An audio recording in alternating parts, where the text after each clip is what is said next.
but today we just have a few questions to ask you about crypto and just your experience overall in this whole space. So, before I go on, I'm honored to be here. You know what I'm saying? They laugh because they know how I really am. You know what I'm saying?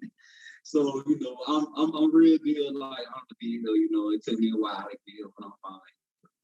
Around here, doing and stuff. So, right. Yeah. So, tell us a little bit about what you do for a living and how you found yourself in the crypto space. I'm a sailor, like I'm on Sailor Gang, y'all might know what that is. I've been doing that for quite some time now. I kind of deal into Forex years ago. I say like 3.5 to 4 years ago. Didn't find no success in it. So while I was in it, then I kind of got exposed to crypto. Just like now, like how it is, they just work hand in hand with each other. Right. Back then with the same thing. Didn't really see success in Forex, so I just dabbled into crypto, trying to make passive cash and some type of investment. Didn't work out too well for me back then. Didn't really have no guidance, nothing like that. Just was doing everything on my own. Of course, when you do that, you're vulnerable to scams and just not knowing how to move in the space. So I had, in both areas, like Forex and in crypto, I had a bad outcome. And I kind of stepped back from the charts and from the crypto space. So for a couple of years, and I focused more on other assets that I was building at the time. I think you do offer a unique perspective in this space because, I mean, there have been a few people who've been around like at the inception of crypto, and then there's some people who came in around the second happening and things of that nature. You've been in this space roughly 4 years now. You were in it deep and then left, and then you were reintroduced to it and decided to double down on it. So between your first experience at foray in the crypto world, what you said is you got exposed to some scams and things. Yes. Elaborate on that a little bit and compare that to now. Like my first experience was like, I was just like all amazed about like, okay, a young lady that it was actually, I was working a real estate deal and she was the real estate agent. And she was like, yo, like, you seem like a type of guy that might want to get involved in investing and stuff like that. Because I was already doing real estate. So I'm like, what type of investment you talking about? Like what? Like Forex. And I like Forex like just sounded rich to me. Like everything that rich people did, I always wanted to mimic. So when it put out the real estate, Forex, Ross, whatever, I was touching everything. So whenever she said Forex, I'm like, oh, that sounds bossy. Like, you know what I'm saying? Like, tell me more about it. And she was like, yeah, like, you can make hundreds of thousands of dollars just trading foreign currencies. It was interesting. So, like, she ended up setting me up to the meeting. I did close on that actual property, but she set me up for a certain meeting, you know what I'm saying, to get exposed to Forex. And it was an IML meeting, of course. And I was sold, I was sold. Me being who I was and me taking advantage of any opportunity that can yield me any type of asset, I'm gonna take advantage of it. Back then, was IM advertising crypto? IM was not even called IM. It was called Our Markets Live. But were they advertising crypto at that time? Yeah, in a sense they was. In a sense they was kind of advertising it, but they didn't. Of course, they didn't have the heavy hitters they have now in the crypto space. They had people who just talked about it. It was more of a liability issue back then. Like it was like nobody didn't want to talk about it back then, but they did offer some type of information about it. Okay. So yeah, that's kind of how it went down. Got into trading. Like I say, I didn't really see success in it, and I was one of those guys who was like, man, this don't here. I don't understand this. I think somebody manipulated the market. I'm not whatever. I don't want to do this no more. I feel that way. So, you being somebody who has a healthy degree of skepticism, and then, like you said, I had a real deal bias towards it back then, like, and you had a negative experience doing it on your own. Gotcha. How is that different to now? It's different to now because, like, it seemed like it took a group of people to really sit me down and point me in the right direction. Mm-hmm. So when I was by myself, I met up with strangers at the group. Like it's the same thing, like, but the difference between the group that I got into back then and the group I got into now is like the group I got into now actually exposed me to like a different mindset, it's like a family. I didn't come back to 4-H because of 4-H. Like I came back because I felt like I was family to people that was around me. We all had the same drive, same interest, and I feel like I can express myself more, you know what I'm saying? So that's what really drew me into the actual group. And then I said, you know what, let me take advantage of the opportunity again. It's just there for me to touch. Let me touch it. So that's kind of how I went. Back then, you know, it wasn't no bond, you know, it was just all marketing. It wasn't a real bond. It wasn't no type of education going on. It was nothing that I could grow off of. Me being who I am, I need factual things mental simulation. I need factual things to make me forward. If you telling me one thing and not doing one thing, it's a different story. But if I can actually see the vision, I can hone in on it, I can manifest more out of that. That's kind of how I end up being like a difference between then and now. Like this one, I was like, oh, I see the vision. I know I can do it. You know what I'm saying? Right. Like back then, it wasn't the same. I never had that type of drive in this space. And I always had drive doing anything I did, but I lost it dealing with that. You know what I'm saying? Like older group, experience. So, exactly. But now would you say that your experience is positive in this space? Oh, most definitely. Like I'm like, you know, I have my days where I feel down, but I'm never defeated. Like I told sister the other day, I'm like, look, I'm like, you know I have my days where I sound negative and this and the third. It's only frustration. But but at the end of the day, like I feel good that I'm still here. You know, I feel good that like I don't feel defeated at all. Like I'm going to acquire and master the markets and master my craft. But it's just like back then I didn't really understand 4-H. I was just brought into the 4-H industry and then I got bad results just that fast, 1, 2, 3 within like a month. And in my eyes, I'm like, all right, I gave it enough. Like this ain't what is that. But this time, you know, like it's a different ball game for me. You feel me? Like I've dedicated year and a half in, seen some success, and it's just like I know that I can acquire 7 figures next goals. You know what I'm saying? So so it's a good feeling. Like it's a real good feeling. You know. Then like I said, the people. I love the people now. Like nothing towards the people back then that I got in school with, none towards them at all. It just wasn't the same type of fun. That's understandable. I have a question. Okay. You sound like you are very personally developed, and I know that you are because we spend hours on Zoom with you, you know, throughout the week. And a lot of what you were saying, like you're comparing yourself for who you are now to back then. And it sounds like, you know, there's a lot of personal growth that's taking place, just how you see the market, how you see this opportunity as a whole. Just like kind of speak on why it's so important, like because we're traders, right? We're investors, and a lot of people wouldn't think that having you know, self-help books or audios really matter, or you know, I didn't anyway. I'll say I didn't initially. Yeah, initially I didn't put that much weight on it, but the way you speak and carry yourself, I know that has had a huge impact on your success. So just talk a little bit about personal development and how it's just helped you have the success that you're speaking about now. Okay, got you. Now see, personal development is like the foundation. You know what I'm saying? And y'all probably heard all this all the time. And you know, everybody always talking about personal development. Everybody got the answer. Just read the book, right? I feel as if like that's what shifted me. You know what I'm saying? It's a shift. You can know personal development all you want, you know what I'm saying? But you're not applying the principles you learn out of these books and putting it to action. You still haven't shifted yet. Like, and for me, you know, I had my shift when I was 19. Like I tell people all the time, like, if y'all already knew who I was back in high school or before, you know what I'm saying, I became of age, our real deal was like doing a lot of stuff like where you wouldn't even expect that I would be doing this now. But I had to have my shift. Like, you know, like I feel like I always wanted to be of like power. Somebody that always wanted to be that responsible, you know what I'm saying? Like somebody that people rely on, somebody that you can actually help bring to this level. So I had to say this, like I always had it in me growing up, when I turned 19 years old, after I graduated, I literally read. Like I'm telling you, I didn't really read much when I was in high school. Like it was like I'm sorry, like I don't understand how I even really made it, got my degree and everything, but I made it. I really didn't put effort into reading no books, like, and that's real talk.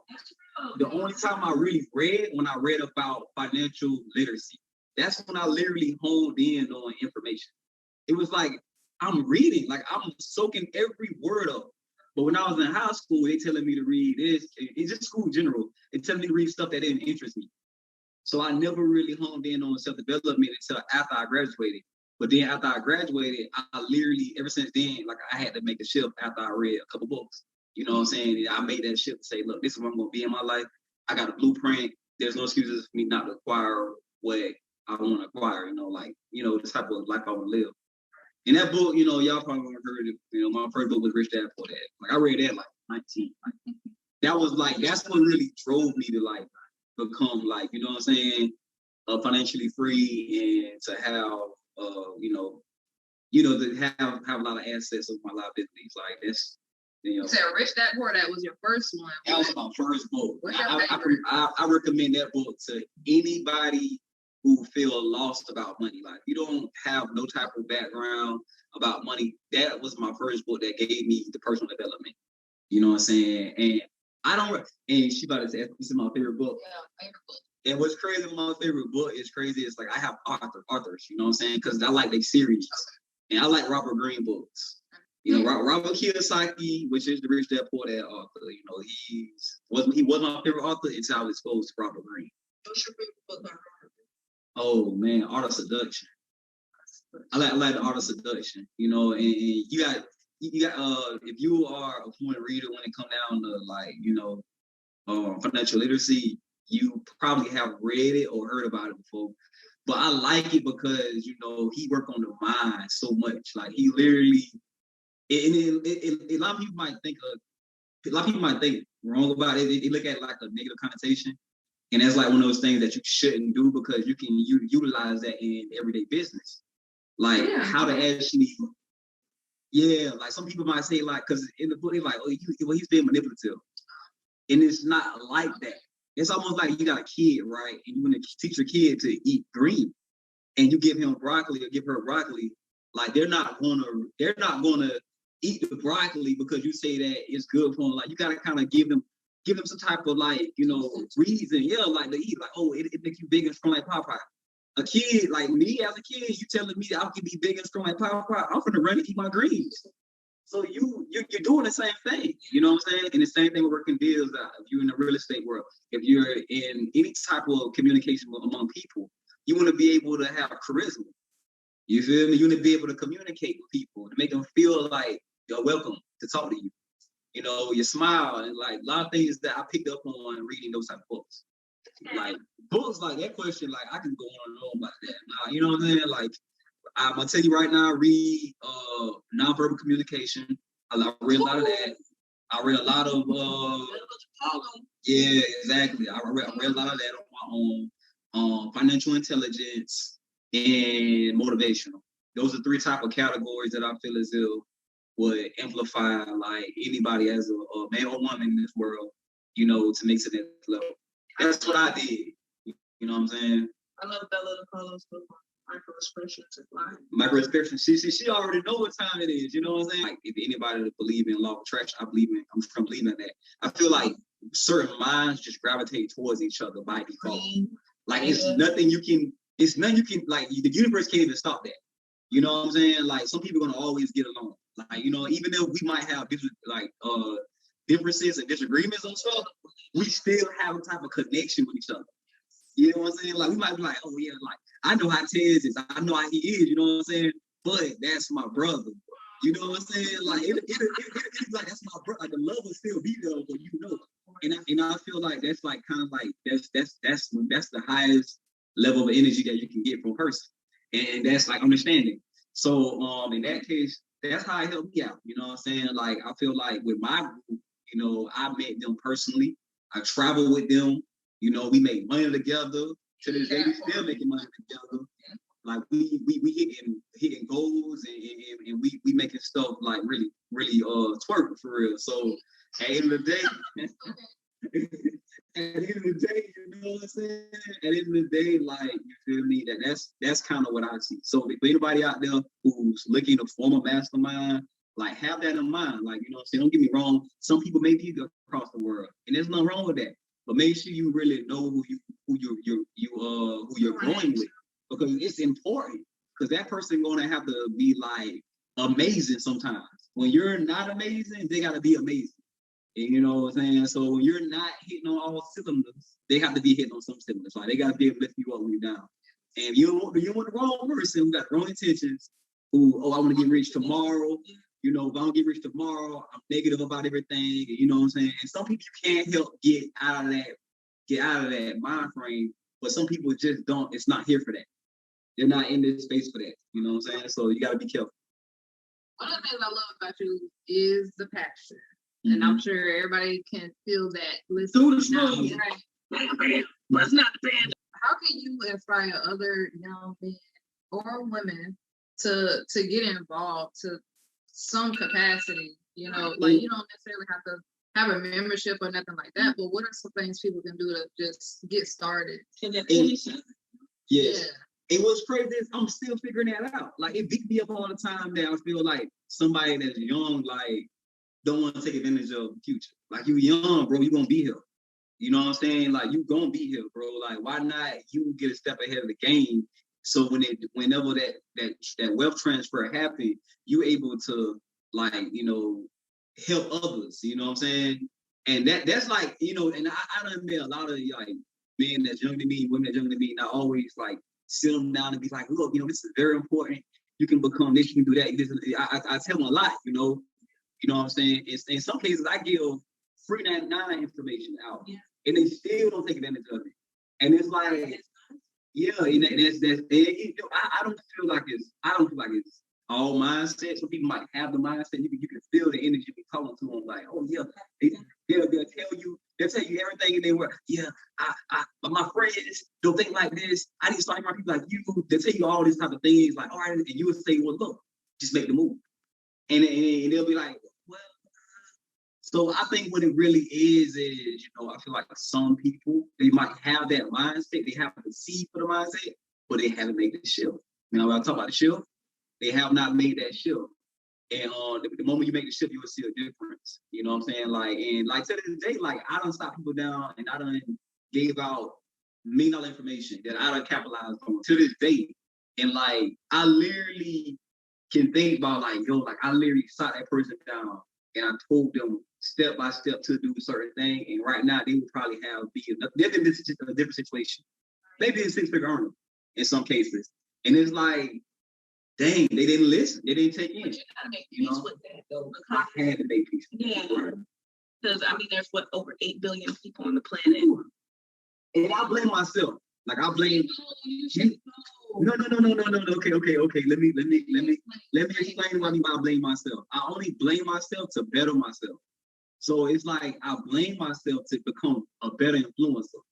So if I haven't convinced you enough to get involved so you can capitalize, I blame myself for that. But what if they got circumstances or things going on that has nothing to do with how well? What if they were like, 100% right what he said, but I'm still go slide through the hood? That's exactly what the conversation they end up being. It'll be like, I mean, I see this, I see value, I do this, I did it in the third, but you know what I'm saying? I got this going on in the third. So people have their own vision in place already. So deterring them from that vision is hard. With me, I'm open for every opportunity, even when I'm pursuing one thing. Because it's like that other thing can complement this too. So why wouldn't I want to keep building different assets and focus on one asset when this one right here is going to be a future asset to come? A lot of people don't have that mental focus either. Like, they can't like reach and hone in on multiple things. So you might have to. That's why I'm like, don't blame yourself. Yeah, there's no real deal blame. I just like to blame myself so I can take myself motivation so I can get back inside the light, you know what I'm saying, back in the lab and figure out how can I get to the people, like the younger people. You feel me? Like, how can I influence them? And you already know how we see it on Instagram all the time. Like, I done seen people get influenced. A lot of young people get influenced easy on Instagram. And I'm like, it was just it's that easy to influence you like that. And I'm like, bro, you ain't peep that? They're like, nah, man, it's this. So, and you're me being who I am, I'm like, bro, like that ain't what it is. But they like, no, it is what it is. But you know, as being an experienced person, an older person, you like, all right, he got to learn. You know what I'm saying? I done been in situations like that too. So yeah, like if you will know when I mastered it, because I have not only people of my age, because I'm good with talking to people of my age, but I'm working on talking to younger people, getting them involved and getting them get the ball rolling with them. You know what I'm saying? And that's been my challenge, but I feel like I'm getting better and better every day. You know what I'm saying? Like, and that's how I feel about it. You have younger siblings. How old are your siblings? My youngest sibling just turned. How old did he turn? I think he was like 16. Turned like 16. My youngest sibling. To what degree are your siblings aware of what you do?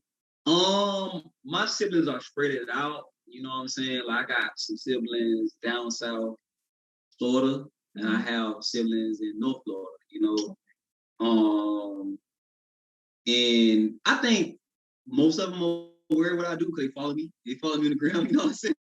So they kind of see like, oh, like, you know, I'm not really the best marketer of what I do, but they do like, they probably have seen it like, oh man, I peeped this about what you're doing. Yeah. You know, like, oh, I was thinking about doing that. And so I done had conversations like that, you know what I'm saying? And some of my siblings actually have a conversation with, you know, I'm closer to some than others. I wish it was like, I'm close to all of them, which I'm changing that now. But it's like, you know, how it is we spread it out. So they kind of reach out to me like, I see what you're doing, you know, like hit me up, we'll talk for a couple, but we'll be catching up on family, you know, it don't even really be about like crypto, forex, none of that. So yeah, definitely. I would like, they understand what I do. They understand because I'm like pro this. All the time they hit me up, what you doing? Chart work. They like, yo, what are you doing? Chart work. Like, hey man, you gonna go out on chart work. You know what I'm saying? Like everything I do is chart work. You know what I'm saying? And that's just basically they used to it by now.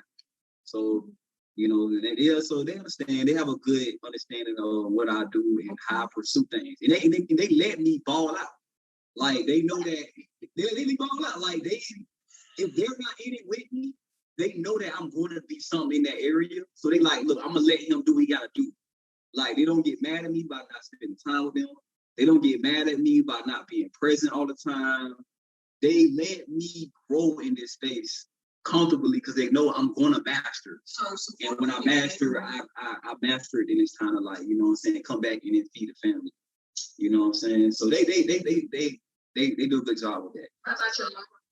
My mom, like, you know, some beautiful lady, like, she like, you know, what's crazy is like, when I first had brought, I was so excited to tell everybody about it. When I was like, look, mom, you know what I'm saying? Like, I kind of like this, I'm feeling this, you know what I'm saying? Like, this is something that I know I can, like, really get real good at and possibly buy you a dream car and stuff like that, you know? And she was just like, mama, like, she got her own business and stuff like that going on. Which I'm so proud of her, you know, because she have hit milestones within the last couple of years. Like, she never hit, like, you know, while I've been on Earth, and she been doing it.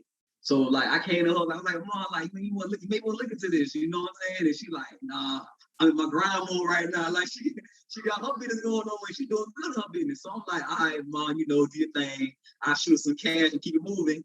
You know what I'm saying? But at the end of the day, it's like, you know, mom's, like, she recently hit me up, was like, and it's crazy. Like, she hit me up out of nowhere, like, was like, look, I want to learn about crypto and stuff. I was so happy. I was like, yo, about time. Like, I'm like, okay, about time, mom. You know what I'm saying? I sat down and had a conversation with Ash, usually she's a busy woman. So she really sat down for a moment, was like, oh, okay, I got to get some rest. I got to be up 6 in the morning. All right, mom. You know what I'm saying? Well, I'm just giving you the beginner stuff. You know what I'm saying? Take it, play with it, look at it. Go get out of here, you know, is look for a group, build a mastermind. That's what I got out of my pursuit this time. And like, this is the most valuable thing that I have had, like, in the pursuit of like success in this space. Like, the mastermind is the first thing. The second thing is you have to work on yourself as far as you becoming determined to be great in this space. Now, you can say, like, yeah, like, I don't talk to a lot of people, they've been doing this for years, you know, and I asked them, like, you can literally tell how people feel at that moment.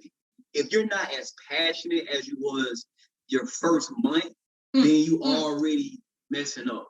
Like you already kind of deviating from, how can I say it? Like deviating from the success that you can acquire in this space. You know, so like definitely have like work on yourself, like become determined to be good in this space. Like with me, like I literally like auto suggest, like I used to always like subconsciously program myself. Like I used to put a sign on my wall, like I'm gonna be this, I'm gonna be that, and I don't have to no more. Like, cause my mind is made up at this point. My photographic memory of me getting up in the morning, seeing that all the time, is always gonna be there. You know what I'm saying? I even have a gold card, so if I do want to reference back to something, I can look at that and just be like, all right, this one won't be. So you need to update that. You know, if it's some changes, if it's some changes in the last year or so, yeah. But at the same time, it's like, yo, like that really amplified me, like just. And then that's my tip. You know, I'm a photographic learner. So when I see something every morning, like a picture on the wall, every morning by that 10th day, I know what's going on in that picture, everything about that picture, and I can run with that. I take it off, put something else up. And that's how I keep training myself, you know, without me actually giving it time. I'm literally just looking at it and I'm learning. You feel me? It's like free time and study, you know what I'm saying? So that's like my principle, is that you get into this space. That's something that I feel like you should work on. You get your mastermind together first. You know, you get yourself together, like really have a drive. You know, and the last thing would be like be present. Like always be present. You feel me? Like don't let life snatch you from in front of the charge. Yeah, like always be in that rhythm, because you never know when your day gonna come when you can have that aha moment. And that aha moment is like all you need before you become like very successful in this space. You feel me? And that's you know, like, you know, I don't watch a lot of interviews from a lot of traders. They always say the same thing. I'm going to tell you the same thing. You know, like you get what you put into it. Like, you know what I'm saying? If you only put in 1 hour a day, like a lot of people say, I just do 1 hour a day. And I was one of the people who said I'm doing 1 hour a day. But I realized that 1 hour a day is prolonging my time clock. So I put in sometimes 12 to 18 hours a day. You know what I'm saying? And I'm growing so fast. Like I don't ask people who've been in this space for 3-4 years. They don't even know the basics and fundamentals that I know. They like, you know, what is that? Explain to me. I'm like, you should be explaining this to me. You've been here for 3-4 years or whatever. So in that case, they tell me like, yeah, man, I don't really take it that serious like that, man. Like I really just I be on my phone. I trade on my phone. You know what I'm saying? I'm like, man, I don't even trade on my phone. I trade on my desktop.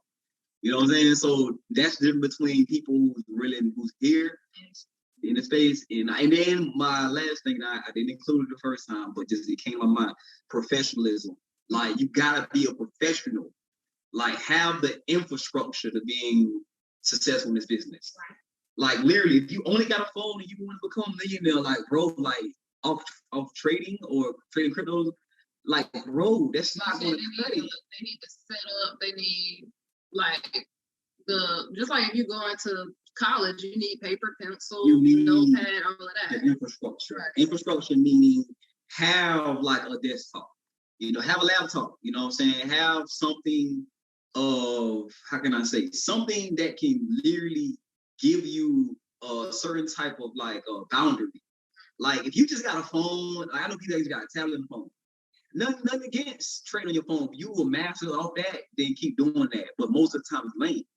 It's like you miss out on so much technology and so many advancements with desktops versus your phone. So there's nothing against people who use their phone. Like I'm not saying there's nothing wrong with it, but I'm just saying the infrastructure. Right. I'm talking about trading journals. Ooh. You feel me? I'm talking about like checklists. You know, being able to know when to step back from the market. You know what I'm saying? Like having printouts. Like if I come to you and ask you, like, you feel me, like your statistics within the last year, you know, can you get that to me? You feel me? Like audit yourself. Like just literally like audit yourself about how serious you take this. And for me, I feel like the more I did that, like took it serious, like I treat it like a business, the more results I have made, like better results.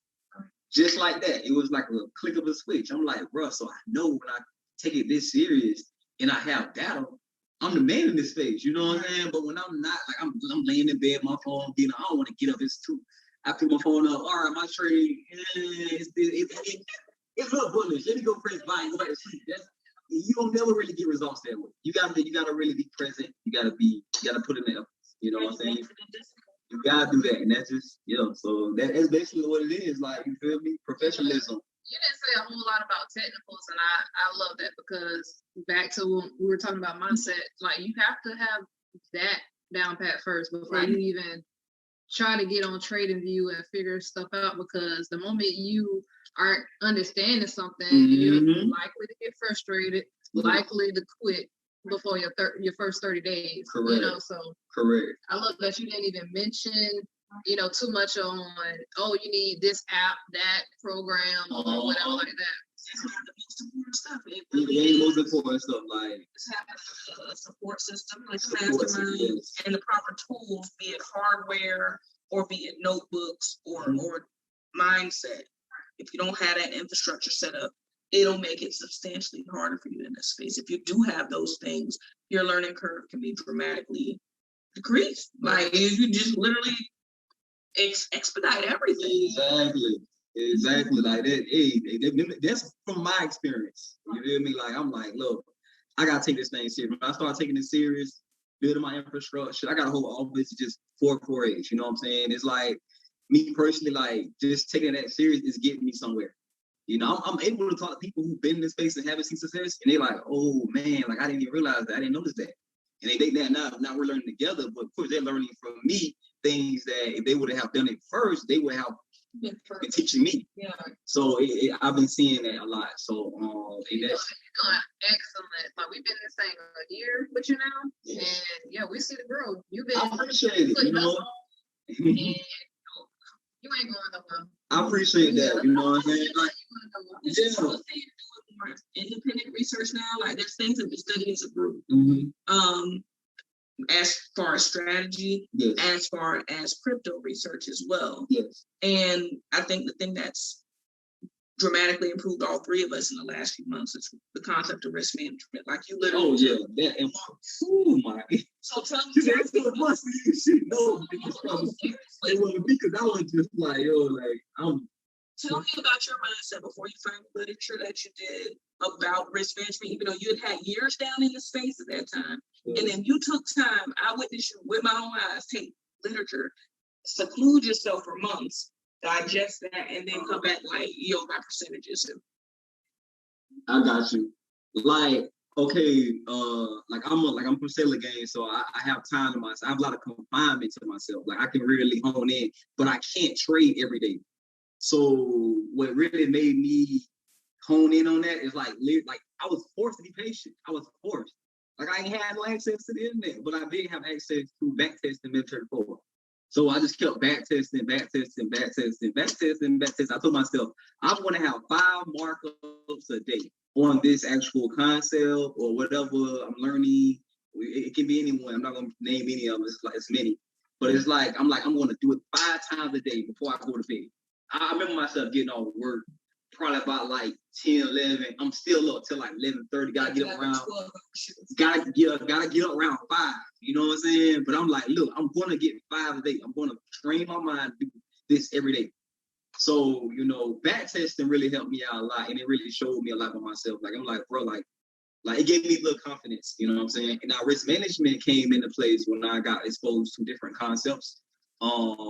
Like, recently, my risk management, like, as far as like how I look at it, like, really amplified. Like, I'm like, bro, I really don't need to be risking a lot to get a lot. Risking a lot to gain.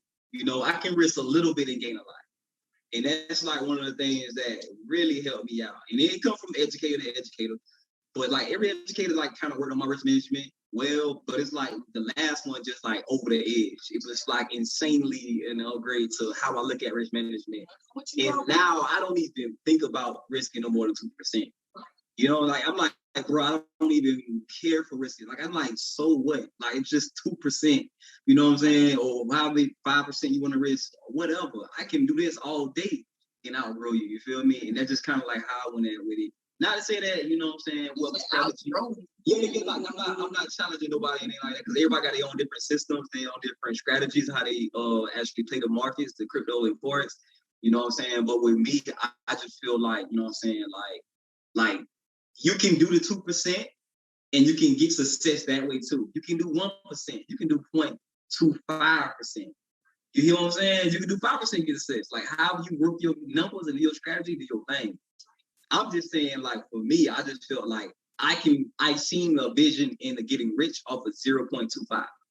That's a quarter of 1%. That was an eye-opener. That was crazy. Like, most people do tell you to risk 1 to 3%. 1 to 3%. Like, yeah, that's standard. Like, it's kind of like standard. Like, everybody says standard to risk 2%. You know, I'm like, standard is 1%. Like, this way, like, it couldn't happen for me. You know what I'm saying? And then I kind of seen some strategies as far as reading some books, and was telling me more so about like cutting your risk, like whenever you're in a losing streak and stuff like that. That helped a lot too.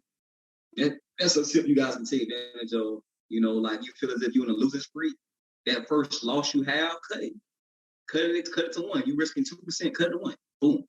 If you lose that second trade, cut it to 0.5. Like, half that. You know what I'm saying? And work your way back to success. Because you write these numbers out, you can see that if you continue to have that losing streak, you will have lost 10% within 5 trades. Instead of you losing 10%, you would have only lost 3%. So that's like a little tip you guys can take with y'all, you know what I'm saying, about risk management. We love all the tips we get. Listen, hey, look, as a trader in this world, like, listen, all the tips always help everybody, even if you got to figure it out. Do you have a favorite risk management book? My favorite risk management book, and I don't want to be repetitive, you know, but we already know, what's your boy name, man? Mark Douglas, you know, and people be like, well, he won't really get into much of risk management. He kind of gives me like the patience with risk management. So you can, like, he may not, you'll find something out there pertaining to him talking about risk management. Right. You're gonna find something out there. I can't give you the resource to exactly where it is, because I'm gonna be watching it. But you'll find something on that. But what you get most out of what you discussing is like literally like something as far as mental stability, like not deviating from that risk management, that plan that you have. Like, I just told you to do that 1 tip, right? Some of y'all might be like, man, forget all that. I'm gonna risk 2% again. You know what? The market owed me. I'm gonna risk 5%. You already down 10%. You like, man, the market owed me 10%. I'm gonna risk 5% to get that back. Some people think like that. Yeah, I'm thinking like it's genuine. And that was me. That was me. Like, that was me all the way. I was the one who was like, man, the market owed me. I was like, how the market owe you 10? I'm like, it owed me this. Like, I literally talk like that. So for me to get back and be like, look, man, I'm risking 1%, 0.5%, 0.25, and 2% is a big upgrade for me. You feel me? I'm so proud of you. I was the next that they had to deal with me. Like, I'm like, man, 5%. We literally like have learned so much together, and I look forward to, you know, the next few months and years. It's gonna look crazy. Like, it's gonna be crazy. It's gonna be crazy. Yeah. So thank you for your time. Guys. You know, we're gonna probably chop it up more after this video, but yeah. Oh, last hot button question. Okay. Gotcha. 2 sentences. What's your favorite crypto and why? 2 sentences. Well, that's a good question. My favorite crypto would be Polkadot. I like Polkadot. You know what I'm saying? Sorry. All right. Okay, I'm gonna do it over. Polkadot is my favorite cryptocurrency, and why is because the type of plan that I look at, like my plan I have for it, is like it can feed me like money.